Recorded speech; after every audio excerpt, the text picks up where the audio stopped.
English.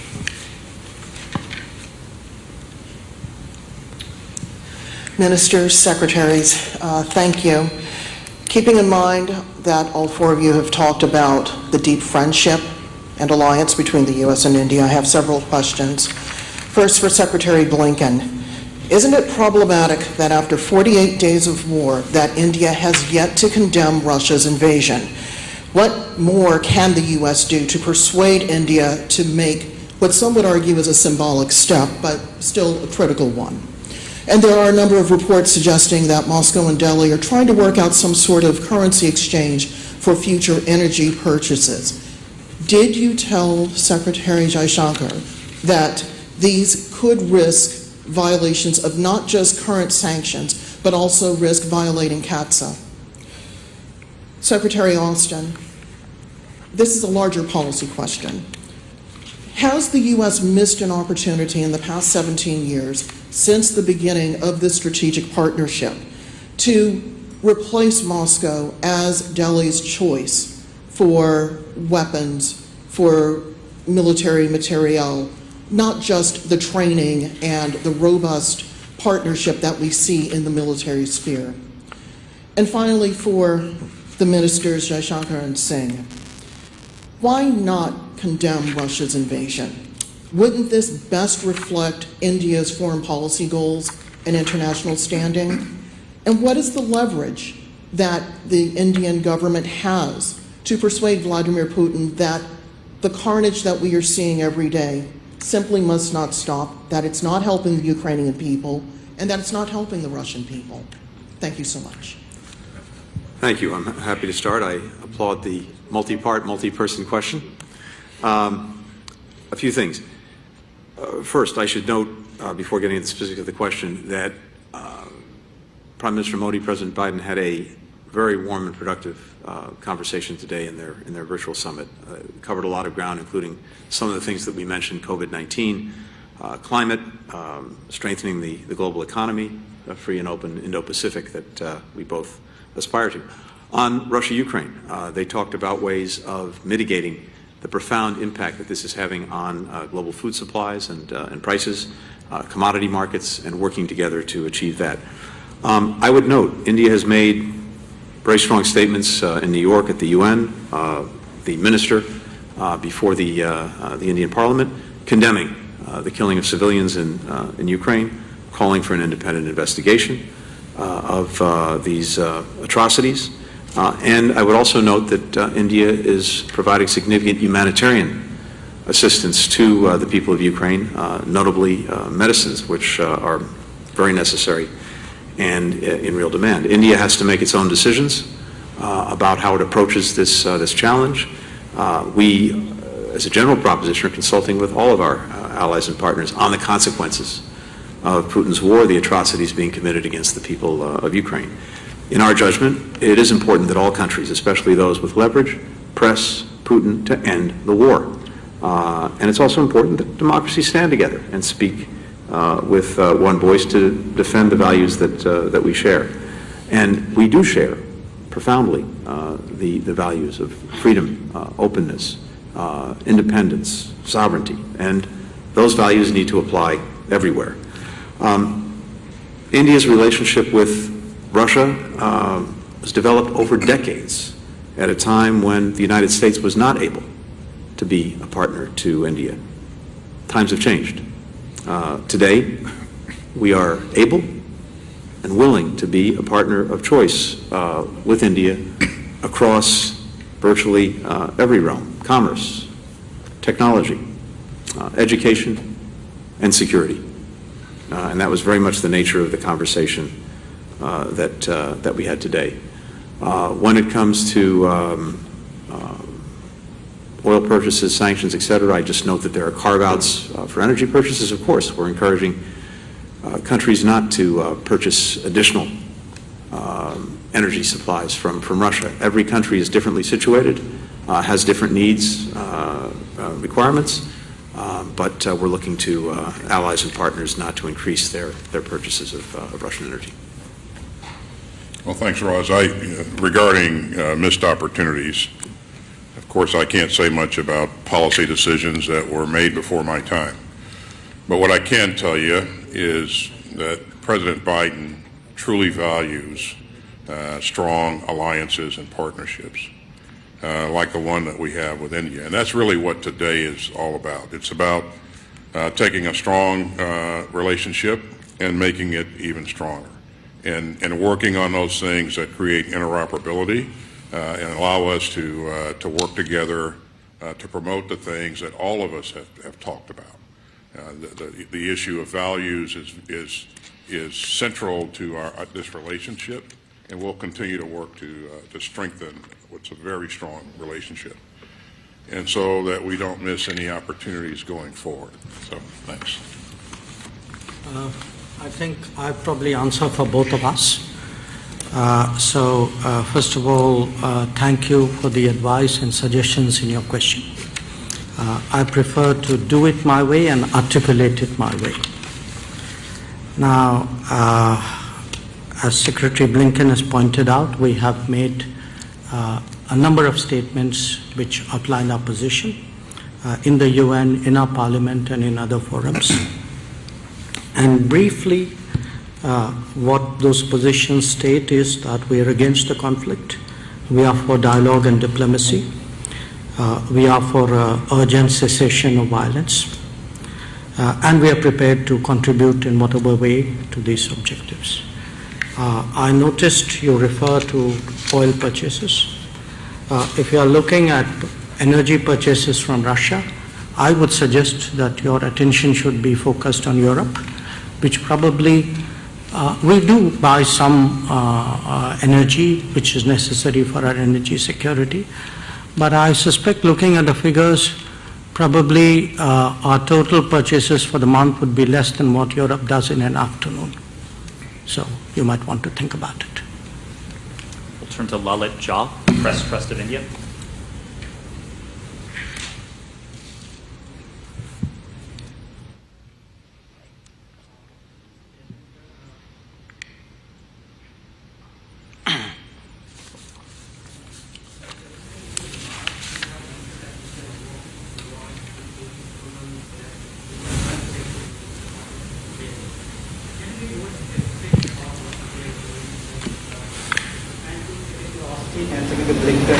India being a tough neighborhood, seeking to diversify and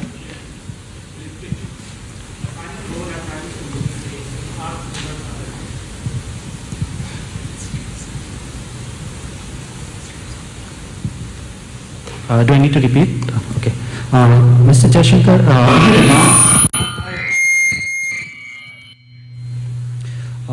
my second question is to Secretary Blinken and Secretary Austin. India, being in a tough neighborhood, is seeking to diversify its energy and military needs. As Prime Minister Modi says, the final goal is Atmanirbhar Bharat, which also means self-reliant India, and this includes energy independence. You know, US has played a key role in India getting food security through Green Revolution. In that context, my question to both of you is, what the United States is offering to help India achieve this goal in the field of both energy and military? Thank you. So if I could respond to the first question, what are we doing to mitigate volatility and unpredictability that the world is currently experiencing? Well, let me start, there are a number of things which are happening in the world. Let me start with the Ukraine situation. I think part of what we are doing is to press for a cessation of hostilities, which I think everybody would agree would mitigate matters and clearly make the world less unpredictable. We are also addressing the humanitarian situation. In fact, we have, the Ukrainians have been in touch with us especially for the supply of medicines. We have already provided humanitarian relief to Ukraine, to some of the neighbors, and even as we speak, a shipment of medicines is being delivered or will be delivered very soon to Kiev. We have discussed the economic consequences as well. I mean, we are looking at it ourselves, but we've discussed it as partners. I think a big concern we have, and not just we, I think the world has, is of energy security, of rising prices, of increasing premiums, of limited supplies. So today you have to understand it is a legitimate concern of countries to ensure their energy security. But an equally big worry which is emerging is of food security. There are concerns across geographies of societies who are importing wheat or sugar or other foodstuff out of the conflict region. So we have discussed today, not just us, but I think the subject also came up in the virtual summit between Prime Minister Modi and President Biden about what could India do to stabilize the global economic situation. And we are quite willing, and in fact we've already started responding to the need for greater food supplies, especially wheat most of all, but to some degree sugar as well. At this moment, a number of countries are discussing with us the possibility of greater food supplies, including the World Food Programme. So that's the Ukraine part of the global situation. But that's not the only problem that we face. I think the COVID has also left us with a lot of uncertainties and a lot of challenges to be addressed. Again, I think part of it is how do you construct more reliable and resilient supply chains? How do you increase trust and transparency? How do we work together on critical and emerging technologies like 5G? And again, we discussed an Indian initiative called Performance-Linked Initiative, which would incentivize manufacturing in India, and I think it's very much in American interest to support it.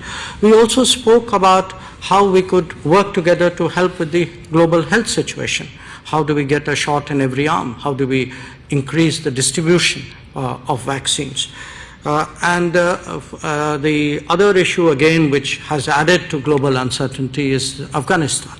And how do you stabilize the region? How do you again provide humanitarian assistance? We are, as you know, in the middle of providing 50,000 tons of wheat. How do you deal with the terrorism concerns that the world has in the Security Council, in FATF, etc.? And I would say in a way, in terms of mitigating and stabilizing, the Quad itself is a great stabilizer. So that too is part of the contribution we are making towards a better world, and making that contribution in large measure through a partnership with the United States. You want to start? Yeah, so the question was, what are we offering to India in support of its defense security, I think was the question. As you heard in our earlier statements, we're working closely with India on a range of priorities to support India's security and its role as a net security provider. It's a leader in the region, and it actually exports security to the region, and we're grateful for that. Some of the things that we talked about, as we stated in our opening statements, information sharing, deeper cooperation in space and cyberspace, liaison exchanges, continuing to work together more frequently and in exercises, but also exercises of increasing complexity. So we're working with India on a number of things, and we think these things will add tremendous value to the region in terms of security. And on the last part of the question on energy, first let me say what we're seeing across the board is that the Russian aggression against Ukraine is having profound impacts not only on the people of Ukraine, the brutalization of the country, but it is having global impacts, including, as we were talking about, on food availability and prices, and also on energy. And we've seen significant increases in price there as well. One of the important steps that President Biden took was to proceed with a coordinated release from strategic petroleum reserves that will continue over the next, for the part of the United States, over the next 6 months to ensure that there is adequate energy on world markets, both to have an impact on availability as well as on price, to deal with the disruptions caused by the Russian aggression. I think if that aggression stops, if the conflict stops, it will have a positive impact, both on energy availability and prices, as well as on food availability and food prices. More broadly, though, India is the third largest consumer of energy in the world. It's a big place, a big market. Electricity demand is projected to double by 2030. We've dramatically increased our own energy trade with India, diversifying its energy sources. Our energy exports to India now total about $11 billion a year. Ultimately, the most effective way to satisfy this growth, the needs of the Indian people, the Indian economy, is, of course, to honor the climate goals, the ambitious climate goals that India has set, including particularly the expansion of renewables. And again, I point you to the very important commitments that Prime Minister Modi made at the COP26. We are committed, for our part, to partnering in India's clean energy transition, and this needs to be a partnership. We have a responsibility, a historic responsibility, as well as a current responsibility in trying to make sure that we're helping to make available the technology, the financing, the support to help countries make that transition, to adapt, to build resilience in dealing with climate change and making sure that adequate supplies of energy are reaching their people. There's a long-standing strategic clean energy partnership that is co-led by our Department of Energy, the Ministry of Petroleum and Natural Gas in India. That is deepening cooperation on energy efficiency and next-generation fuels. And we have the Quad. We've got a working group on climate that's partnering on green shipping corridors and on green technology. Here at the State Department, our own Energy Bureau has done a lot of work, including collaborative studies with Indian researchers on the most economical decarbonization pathways. And finally, I just note our Development Finance Corporation just announced a $500 million loan to First Solar, which will produce solar panel modules in southern India, furthering climate goals, diversifying solar supply chains. So in all these ways and more, we are working both to deal with the impact of the Russian aggression on energy, but much more broadly with this combination of helping India meet its energy needs while advancing together the vital climate agenda that we share. Of Nikkei. Thank you very much for taking my question. To Secretary Blinken, India plans to deploy S-400 missile defense system. Did you discuss this topic with your Indian counterparts today? Do you rule out the possibility of sanctioning India for its acquisition of S-400? To Secretary Austin, India is trying to diversify its procurement of military equipment and weapons by reducing reliance on Russia and purchasing more from other countries, including the United States. I'm wondering what steps the Biden administration will take to help India accelerate the diversification effort. Is it an option for the United States to provide a financial assistance to India to make U.S. systems more affordable? To Indian Foreign Minister Jaishankar, Russia has more and more aligned with China diplomatically, economically, and militarily. How much are you concerned about their alignment in terms of India's national security? With that concern, do you think India has to reduce reliance on Russia economically and militarily as soon as possible? Thank you. I'm happy to start. So let me start by saying that we continue to urge all countries to avoid major new transactions for Russian weapon systems, particularly in light of what Russia is doing to Ukraine. We've not yet made a determination regarding potential sanctions or potential waivers under the CATSA law. But to come back to something I said a few moments ago, there is, of course, a long history and a long relationship between India and Russia, including when it comes to military equipment. That relationship took hold many years ago at a time when, as I said, we were not able to be a partner to India. And again, as I said, we are now both able and willing to be such a partner, to be a security partner of choice for India. That's one of the areas that we discussed in some detail today. On the issue of future systems, we are engaged in active discussions with India on how to best support their modernization needs. And again, as we look at the future, we want to make sure that we maintain the ability to operate together, and so we look forward to those continued discussions.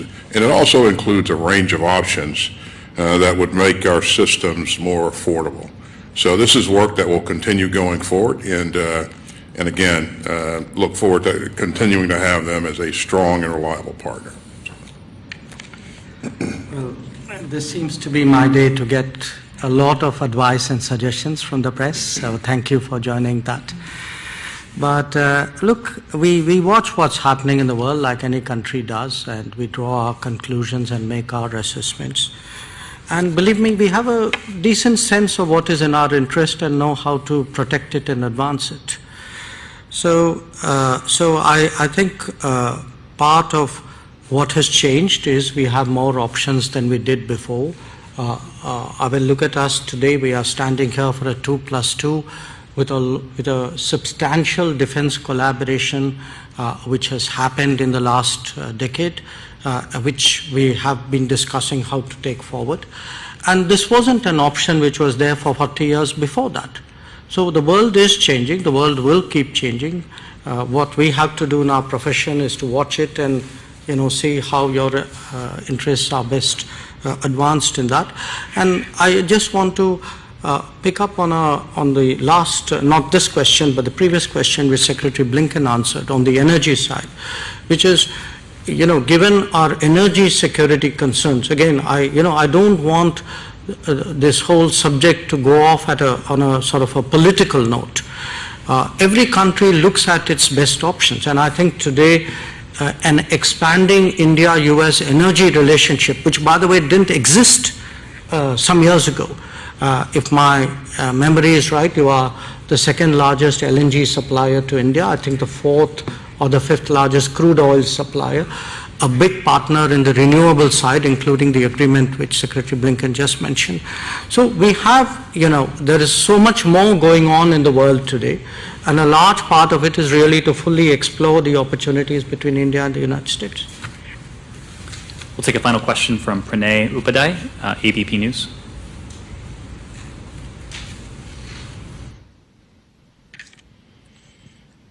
Hello, Ministers. My first question is directed to the Defense Ministers. रक्षा मंत्री जी, सबसे पहले तो आपसे जानना चाहेंगे कि भारत और America के बीच में major defence partnership agreement sign होने के बाद आगे इसका क्या रोड मैप हो सकता है, इस पर आज आपकी क्या बात हुई और अमेरिका किस तरीके से भारत के रक्षा आधुनिकीकरण में भूमिका निभाने के लिए तैयार हुआ है? And my question to Secretary Austin, in the recent past we have seen that the US military supply to countries like Pakistan has been used against Indian interest. So when you say that US is ready to forge greater defense cooperation with India, how have you assured India for the greater solidarity and safeguarding the Indian interest? And which are the critical and emerging technologies US is ready to offer India to strengthen the India's defense and security interests? And to Secretary Austin, India's neighborhood right now is going through a deep economic distress, especially in countries like Sri Lanka and other small countries in South Asia. How US is trying to cooperate with India to have a greater stability in the region as far as the economic stability in the post-COVID world? पहले मैं reply करना चाहूँगा कि जो आपने ये कहा है कि भारत और अमेरिका के बीच रिलेशंस को लेकर, तो संबंध में मुझे कहना है कि भारत और अमेरिका के बीच एक स्ट्रेटजिक रिलेशनशिप है, क्योंकि दोनों एक दूसरे के स्ट्रेटजिक पार्टनर हैं। और मैंने यह आग्रह किया है अमेरिका से कि अमेरिका आकर भारत में यहाँ पर फोकस करे विशेष रूप से को डेवलपमेंट और को प्रोडक्शन पर। यहाँ की जो OEMs हैं वो भारत में आए, उनका स्वागत है, क्योंकि भारत ने का ये एक निर्णय है मेक इन इंडिया और make for the world, Bharat को यदि हम सेल्फ रिलायंट बनाना चाहते हैं तो।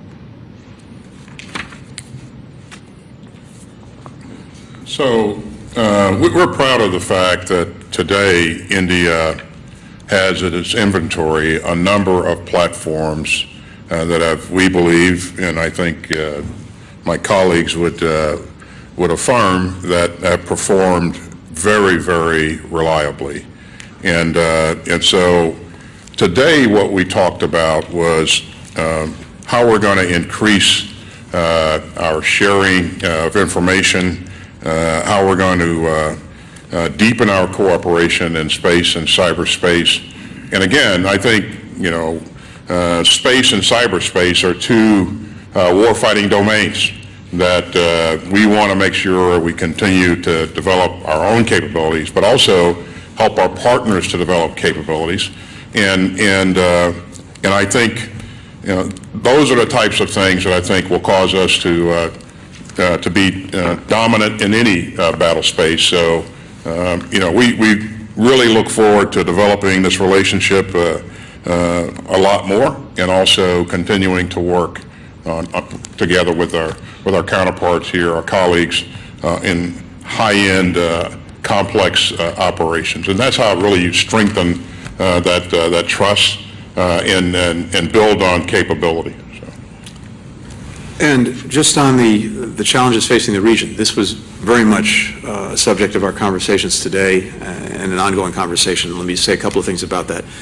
First, we are trying to deal together with a number of the immediate crises that countries are facing around the world, but including in the Indo-Pacific, including some of India's closest neighbors. When it comes to COVID-19, we've been working through the Quad partnership to effectively deliver hundreds of millions of doses of vaccine. We're now deepening our work to make sure that we're getting shots into arms, that we're supporting healthcare workers, and that we are building strong supply chains, both for the immediate challenge and going forward.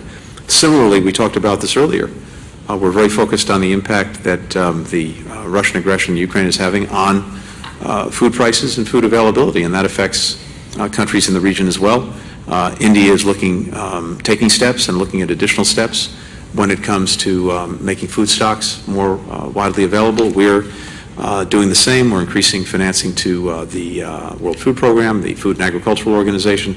We're looking at what we can do to incentivize the increased production of fertilizers, so that even as we get beyond this year's crops, as people are thinking about next year's, yields can be sustained and won't decrease, which would further interrupt supply and raise prices. So in all these areas, we're collaborating together. Similarly on energy, as we just discussed. More broadly, one of the things that we're talking about is an initiative that President Biden will launch in the weeks ahead, the Indo-Pacific Economic Framework. And there, working together with countries in the region, we can have a very positive effect and very positive impact on things like building supply chain resilience in ways that actually benefit the economies of countries in the region. On infrastructure investment, which is so needed and so critical, where India and the United States can work together. On making available green technology as part of that effort, building out global health security and the necessary infrastructure that goes with that. Working together on digital trade, which is increasingly a part of the lives of people in all of our countries and has tremendous potential, including in a number of these neighboring countries. So in all these ways and more, we are working not only individually, but increasingly we're working together to make sure that some of the benefits of the changing economy can be brought to these countries, as well as helping them to deal with many of the challenges that we're facing. Thank you, Your Excellencies. This concludes the press availability. Thank you.